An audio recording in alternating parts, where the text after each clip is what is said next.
오늘은 신명기의 말씀을 가지고 각자의 생각에 살아가는 세상에 말씀하시다라는 제목으로 함께 말씀 나누겠습니다. 이제 장마가 시작이 되었습니다. 불볕더위 누그러뜨리는 장마이지만 습도가 높아지기에 생활하기엔 그렇게 좋지만은 않습니다. 그런데 무엇보다도 장마에 신경 써야 될 것은 비 피해이죠. 작년 기억나십니까? 태풍과 기습호우로 인해서 많은 인명피해, 재산피해가 있었습니다. 또한 상식 밖의 인명구조 활동으로 젊은 군인이 목숨을 잃는 안타까운 사건도 있었죠. 이런 사고가 일어나지 않기 위해서는 책임을 진 자들이 그 책임을 바른 판단력으로 사용해야 됩니다. 책임진 자들의 자리 보전이나 이익을 위해서 책임을 사용해서는 안 되고 국민을 위해서 헌신하고 그 책임의 모든 것들 충성으로 감당해야 되겠죠. 자, 성도님들은 어떤 책임자, 올바른 책임자라고 생각하십니까? 각자 나름의 생각하는 리더십이 있을 것입니다. 어떤 분들은 솔선수범하는 지도자가 옳다. 또 어떤 분들은 지혜로운 책임자가 정말 최고의 책임자다. 또 어떤 분들은 낙오자가 생기지 않도록 두루 살피는 그런 사람이 정말 훌륭한 리더십이다 라고 생각하시는 분도 있을 것입니다. 각자의 생각이 있을 것입니다. 그런데 우리는 그리스도인들이죠. 그리스도인이라면 성경에서는 하나님께서는 어떠한 리더십을 바른 리더십으로 보시는지를 우리도 생각해 봐야겠습니다. 오늘 우리가 살필 이 성경은 사사기라는 성경입니다. 우리가 계속해서 성경 각 권에 대해서 총괄적인, 개괄적인 그런 내용을 살피고 있습니다. 이런 성경 한 권에 대한 개괄적인 설교는 본문 한 구절을, 어떤 여러 구절을 선택하여서 그 본문 위주로 살펴보는 것과는 조금 다릅니다. 성경 각 권, 한 권이 전체적으로 어떤 내용을 전하는지를 살피는 것이죠. 그리하여서 이 한 권의 내용이 전체 66권 이 성경과 어떻게 연결이 되는지 하나님의 뜻과의 그 연결점도 살펴야 됩니다. 그러기에 오늘 읽은 어떤 한 본문, 몇 구절의 그 본문 위주가 아닌 이 사사기라고 하는 성경 한 권의 내용을 살피는 것이 주된 목적입니다. 이를 통해서 우리가 성경에 담긴 하나님의 뜻을 살피고 구약에 사라진 사사라는 제도 속에서 이 지도자를 통하여 우리는 어떠한 마음으로 어떠한 방향으로 하나님의 백성답게 살아가는지를 오늘 말씀 속에서 살펴야 되는 것입니다. 우리는 솔직히 대부분 정치적인 지도자 위치에 있지 않습니다.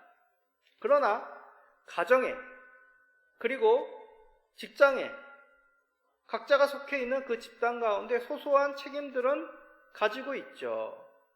무엇보다도 우리에게 있는 책임, 개개인의 각자의 삶에 대해 책임이 있습니다.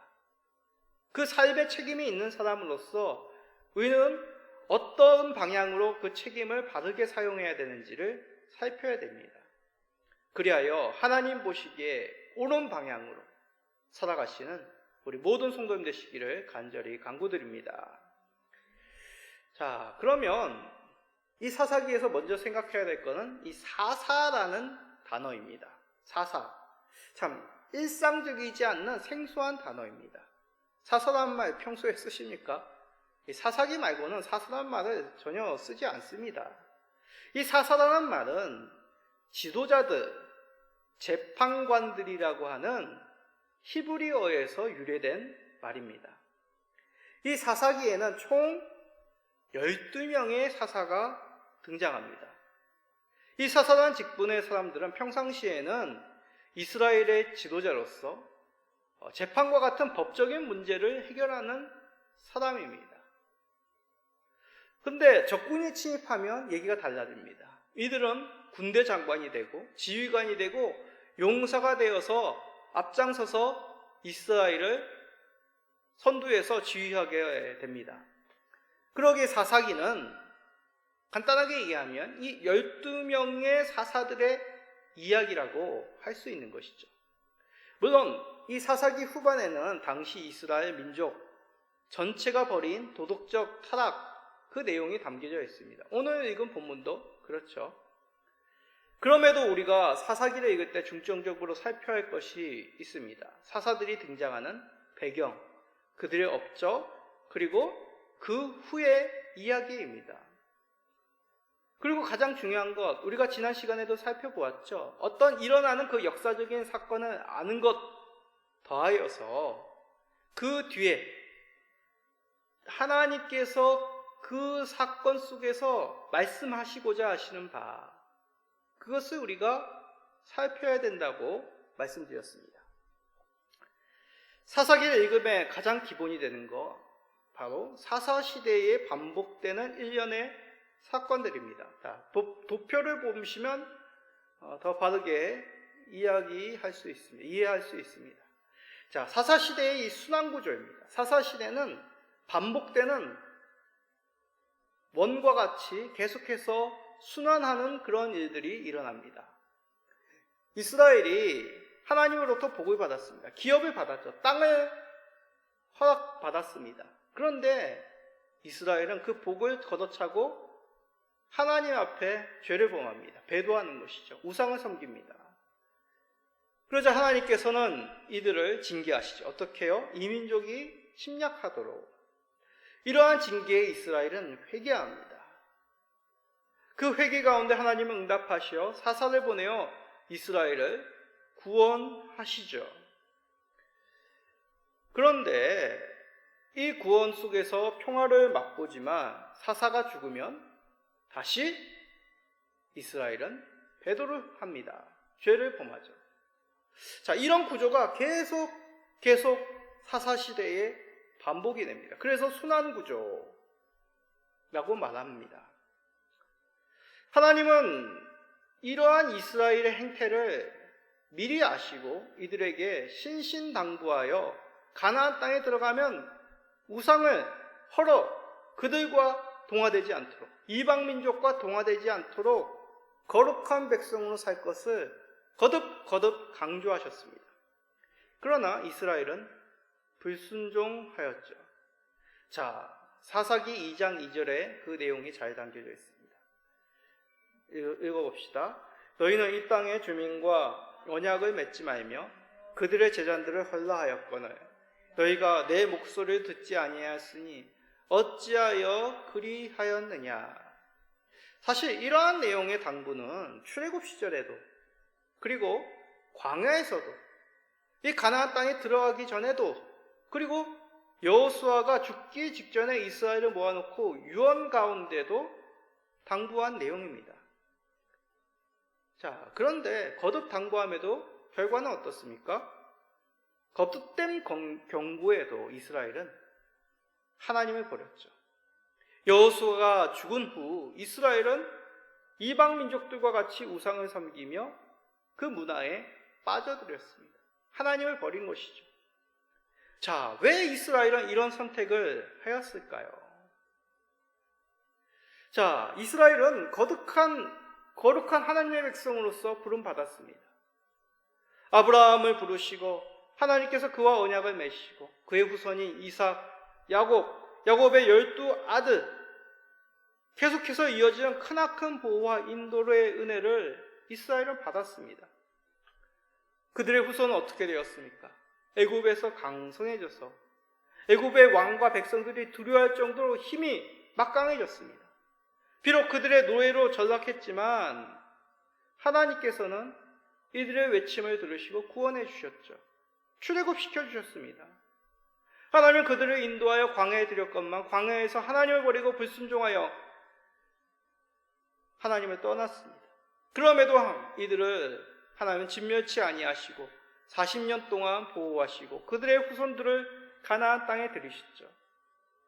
이스라엘 자신들을 가나안 사람에 비교하여 메뚜기와 같은 자들이라고 외쳤지만 하나님께서는 대신 그들과 싸워서 승리를 이스라엘에게 주셨습니다. 가나안 땅을 주셨습니다. 이러한 복을 받은 민족이 대체 어디 있습니까? 그럼에도 이들은 하나님을 버렸습니다. 이것은 자기들의 세대의 죄로 그치지 않았습니다. 자녀들에게까지 그 영향이 미치죠. 자, 사사기 3장 6절을 봅시다. 그들의 딸들을 맞아 아내로 삼으며 자기 딸들을 그들의 아들들에게 주고 또 그들의 신들을 섬겼더라. 이스라엘은 이방 민족들과 혼인하며 점점 이방 민족과 문화가 동화되었습니다.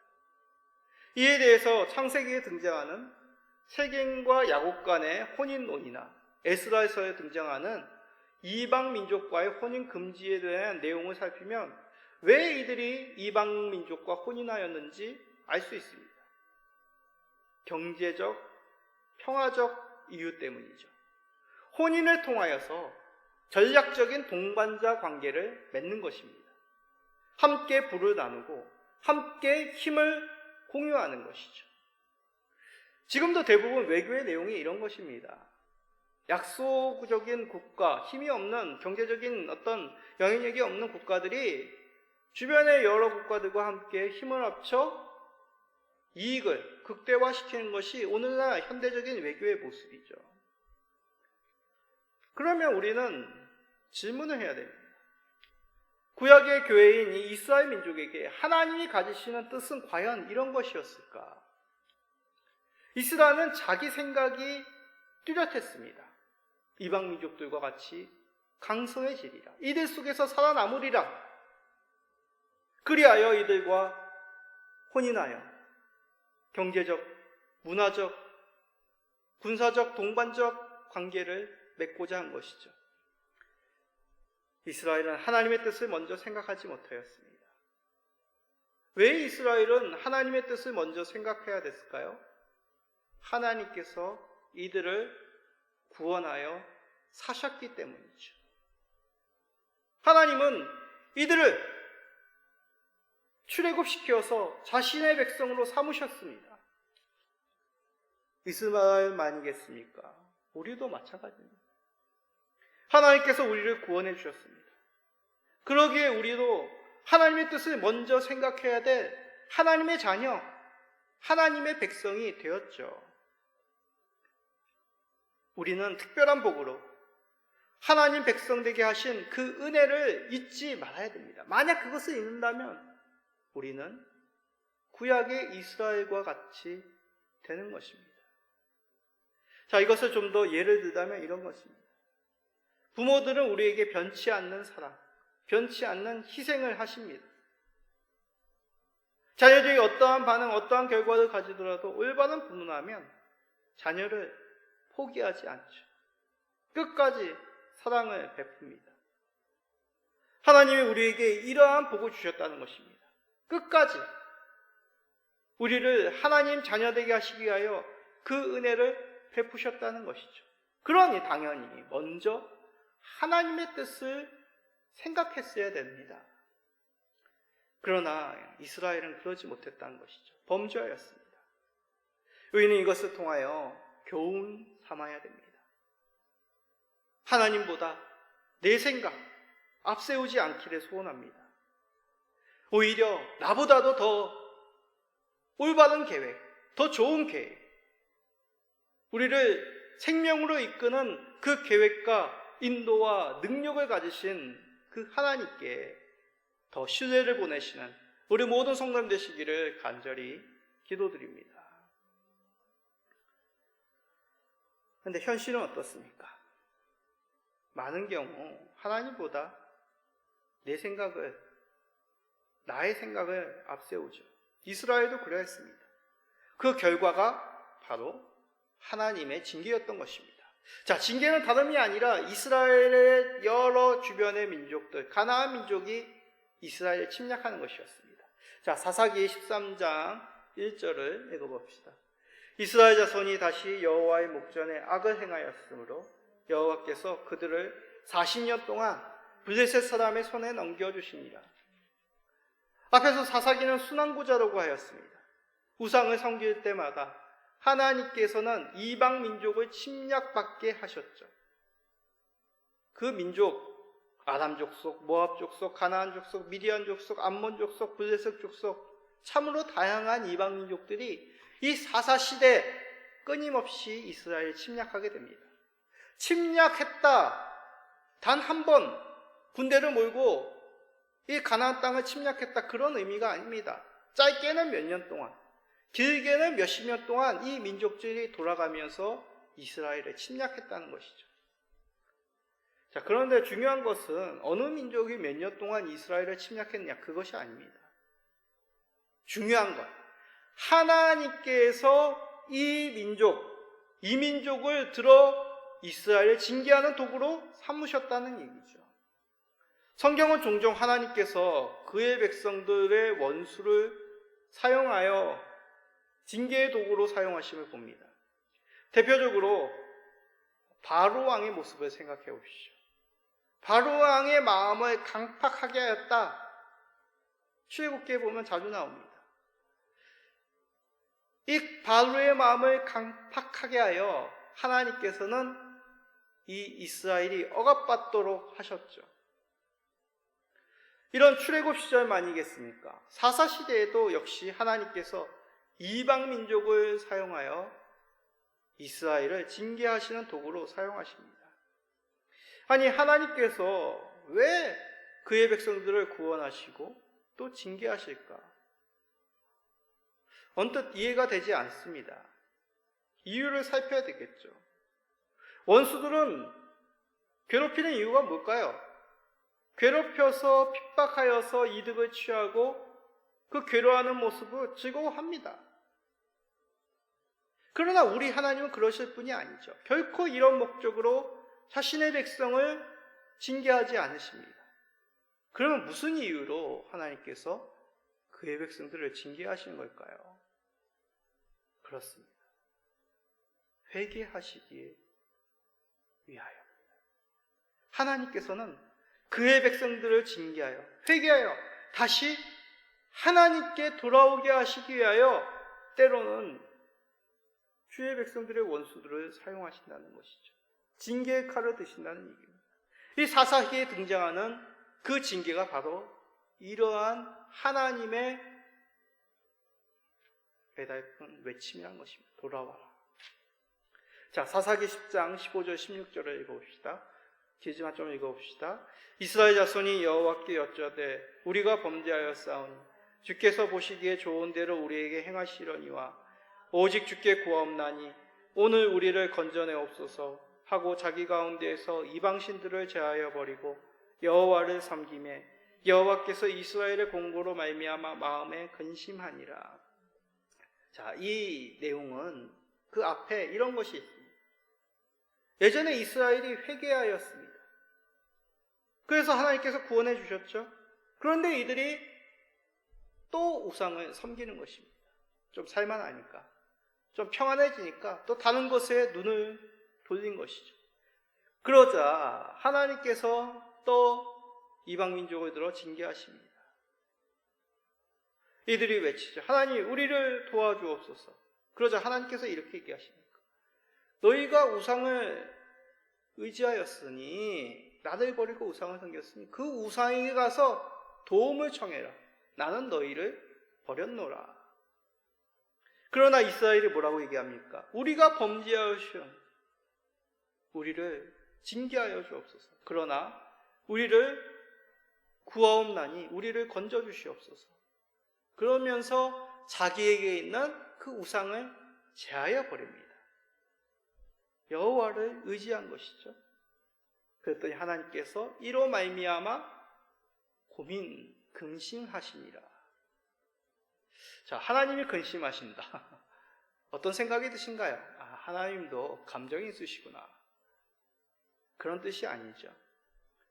그것보다도 하나님은 회개하며 돌이키는 백성들을 외면하실 수 없던 그런 분임을 나타내고 있는 것입니다. 아무리 이들이 반복하고 꼴사납고 또 이번에 용서해주면 또 어떻게 될지 알지 못하는 그런 연약한 자들이나 지금은 우상을 버리고 회개하여 나를 의지하니 내가 너희들을 버릴 수 없다. 용서하시고 다시 맞이하시는 하나님이라는 얘기죠. 이것을 값싼 하나님의 은혜로 생각하지 마시기 바랍니다. 하나님은 공의로우십니다. 그 공의로우신 하나님께서 회개하며 돌이키는 자들을 외면하실 수 없는 인자가 풍성하시고 용서하시길 기뻐하시는 하나님임을 우리에게 보여주고 있습니다. 그런 하나님께서 때로는 징계의 채찍을 드시기도 한다는 얘기죠. 왜냐하면 돌이켜서 다시 살 수 있도록 거짓된 우상, 아무런 너희에게 도움이 되지 않는 고민과 고통과 괴로움만 주는 것을 벗어버리고 생명과 평안을 주는 그 하나님만을 붙잡도록 깨닫게 하시기 위하여 때로는 징계를 주시기도 한다는 얘기입니다. 히브리서 12장 11절이 이것을 잘 보여주고 있습니다. 물론 징계가 당시에는 즐거워 보이지 않고 슬퍼 보이나 후에 그로 말미암아 연단받은 자들은 의와 평강의 열매를 맺느니라. 그렇습니다. 징계를 받을 땐 괴롭죠. 누가 징계가 좋습니까? 아무리 바른 길로 인도한다고 하지만 누가 고통받는 것이 좋습니까? 받을 때 괴롭습니다. 그러나 하나님께서 그러할지라도 우리를 포기하지 아니하신 하나님이라는 얘기죠. 그러니 돌이키십시오. 하나님 아닌 다른 것을 의지하지 마십시오. 하나님보다 내 자신, 내 기질, 내가 옳다고 하는 생각을 벗어버리십시오. 이를 버리고 하나님만을 의지하는 자녀들, 하나님께서는 결코 외면하실 수 없다는 것을 믿으시기 바랍니다. 징계하심으로 우리를 찾으시는 하나님께만 의지하시며 나아오시는 모든 성도님 되시기를 간절히 기도드립니다. 자, 그러면 사사기의 궁극적인 질문을 해야 됩니다. 이 고통의 괴로움에서 누가 이들을 구원할 수 있을까? 답은 알죠? 하나님이십니다. 하나님께서 이스라엘을 구원하십니다. 어떻게요? 사사를 보내어서 구원하신 것이죠. 자, 사사기 2장 18절 읽어봅시다.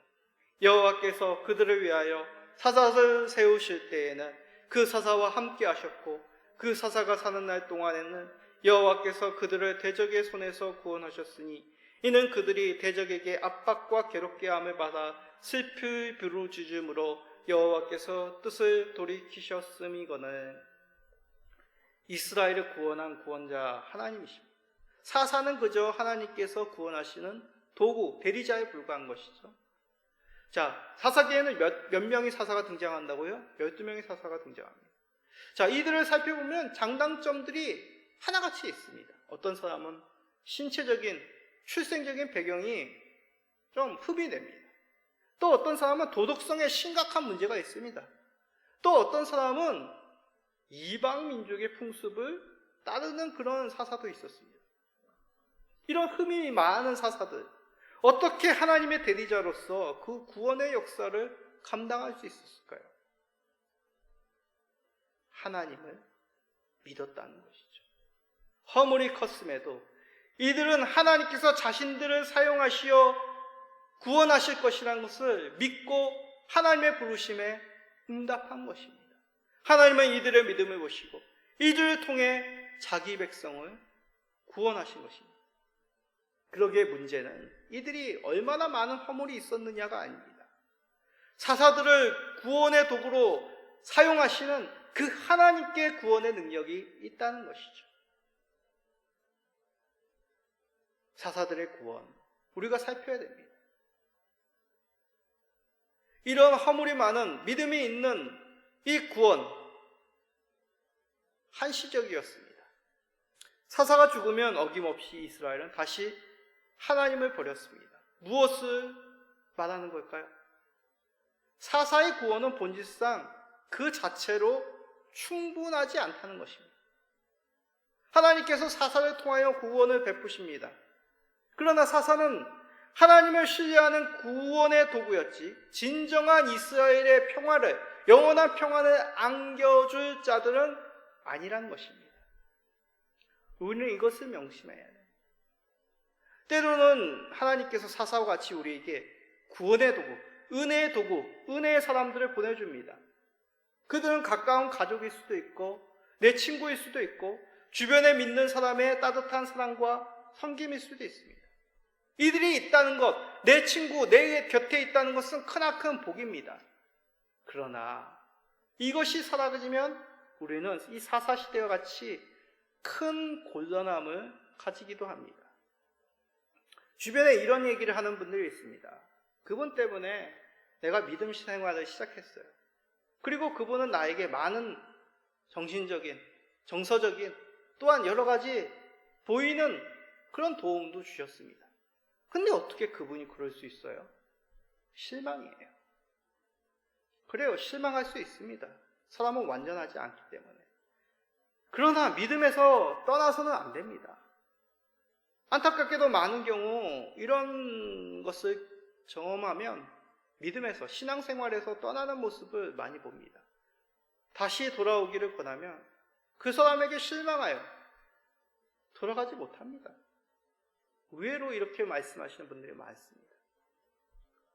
성도님들, 우리에게 복 주시려고 한시적으로 허락하신 것을 영구한 것으로, 영원한 평안을 주는 존재로 착각하지 마시기 바랍니다.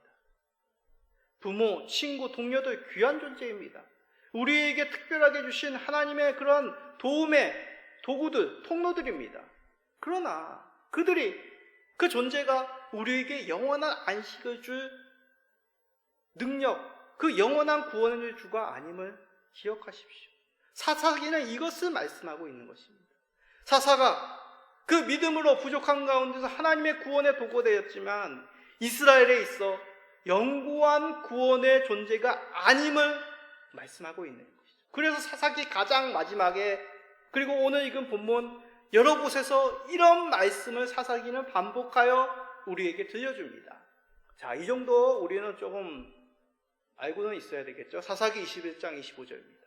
그때 이스라엘이 왕이 없으므로 사람이 각기 자기의 소견에 옳은 대로 행하였더라.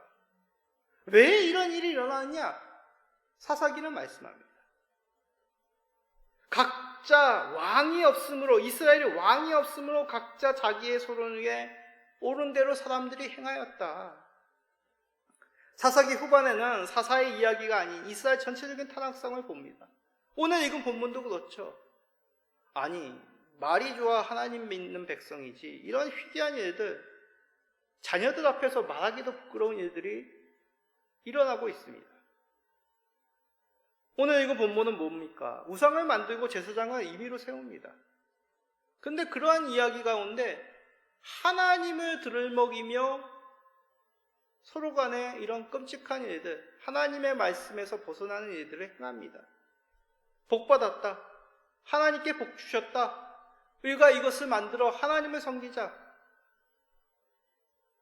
이렇게 된 것. 이스라엘에 참된 왕이 없어 사람들이 각자 생각에 옳은 대로, 이렇게 하면 옳은 거야, 내 생각대로, 자기 생각대로, 세상의 법대로 이들이 살아왔었다라고 말씀하고 있는 것이죠. 왕이 없기에 무엇이 옳은지, 무엇이 잘못됐는지 공의로 판단하지 못하고, 재판하지 못하고, 심판하지 못하고, 징계하지 못하여 바른 길로 이들을 이끌 수 없었다라고 말씀하고 있는 것입니다. 그러기에 필요한 것이 무엇입니까? 왕입니다. 법을 세우고 백성들이 그 가운데 보호받고 평안을 누리도록 이끌 참된 왕이 필요한 것이죠. 백성들을, 죄를 범한 백성들을 징계하여 돌이키도록 다시 신실한 백성으로 세울 그 사랑이 변치 않는 참된 인애의 왕이 필요한 것입니다. 그 왕이 누구일까요? 다윗의 혈통에 올 의로운 왕이 있다라고 선지자를 통하여 말씀합니다. 자, 예레미야 23장 5절입니다. 여호와의 말씀이니라. 보라, 때가 이르니 내가 다윗에게 한 의로운 가지를 일으킬 것이라. 그가 왕이 되어 지혜롭게 하시며 세상에서 정의와 공의를 행할 것이며. 그렇습니다. 사사기를 통하여 왕의 필요성을 밝힙니다. 그리고 에레미야와 같은 선지자를 통하여 그 왕이 도대체 누구냐라고 분명히 말씀하는 것이죠. 누구라고요? 다윗의 한 가지, 다윗의 자손, 다윗의 자손이라고 얘기합니다. 다윗의 자손이 누굽니까? 다윗의 자손이라고 불려진 한 사람이 누굽니까? 예수 그리스도시죠. 다윗의 아들 예수여 우리를 구원해 주소서. 예수 그리스도가 바로 이스라엘의 범죄 가운데, 하나님의 백성들의 그 범죄 가운데, 그 징계 가운데 회개하며 돌아오는 자들을 영원한 참된 하나님의 안식 가운데 드릴 구원자임을 말씀하고 있습니다. 그 예수 그리스도가 이미 우리 가운데 오시어서 우리의 죄를 대신 지고 참된 회개, 참된 엄한 그 징계를 받으셔서 대속제물로 죽게 드린 바 되었습니다.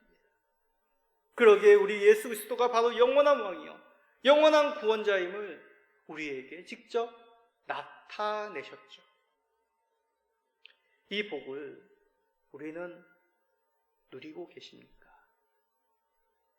아직 사사시대의 이스라엘과 같이 세상과 하나님 사이에서 갈등하며 한시적으로 하나님께서 우리에게 은혜 주신 것들을 마치 영원한 것인 양 붙잡고 그것을 의지하며 때로는 내 생각과 내 뜻과 세상이 가는 그 넓은 길을 선택하며 각자의 옳은 방식으로 살아가고 있지는 않으십니까? 우리가 살고 있는 이 각자의 생각이 난무하는 이 세상 속에서 우리에게 참되고 평안한 그 영원한 안식을 주실 그 영원한 왕이신 예수 그리스도를 믿고 의지하여 영원한 구원을 누리시는, 만족을 누리시는 우리 모든 성도님 되시기를 예수 그리스도의 이름으로 축복드립니다. 아멘.